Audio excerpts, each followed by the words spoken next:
Magandang umaga, kumusta po? Narito po ulit ang update natin para sa lagay ng ating panahon.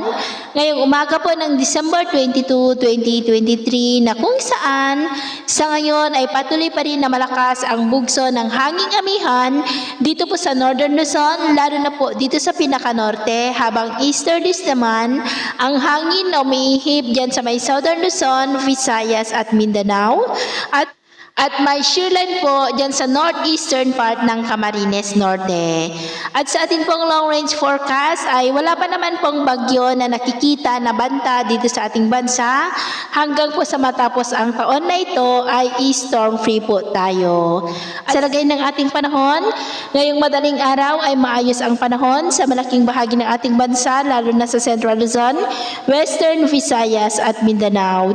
Samantala, mataas naman ang tsansa ng mga isolated rains dito sa malaking bahagi ng Cagayan, Isabela, Apayao, Kalinga, La Union, Quezon, southern part ng Batangas, ilang bahagi ng Bicol, Oriental Mindoro, Eastern Samar, Southern Samar, Tacloban, Bohol, Cebu, Capiz, Dinagat Islands, Dipolog at Zamboanga del Sur. At mamaya ay sisikat po ang araw sa malaking bahagi ng ating bansa, lalo na dyan sa may Central Luzon, Western Visayas at Mindanao, habang mataas pa rin ang tsansa ng maulap na kalangitan with isolated rains dito pa rin po sa malaking bahagi ng Cagayan, Isabela, Apayao, Aurora, Quezon, ilang bahagi ng Camarines Norte, Catanduanes, Sorsogon, Calapan City, Bohol, Eastern Samar, Southern Leyte at Dinagat Islands. At mamayang hapon, posible pa rin ang mga isolated rains sa ilang bahagi ng ating bansa, kaya mag-ingat po tayo sa mga banta pa rin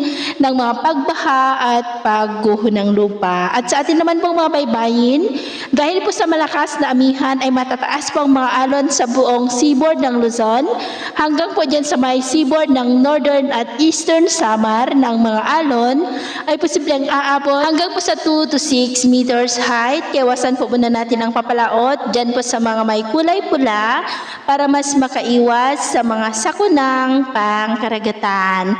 So, yun po ang latest update natin sa araw na ito. Ako po muli si James na nagsasabing, sa kahit anong pagsubok po na darating sa ating buhay, huwag na huwag po tayong mawawalan ng pag-asa. Thank you and God bless!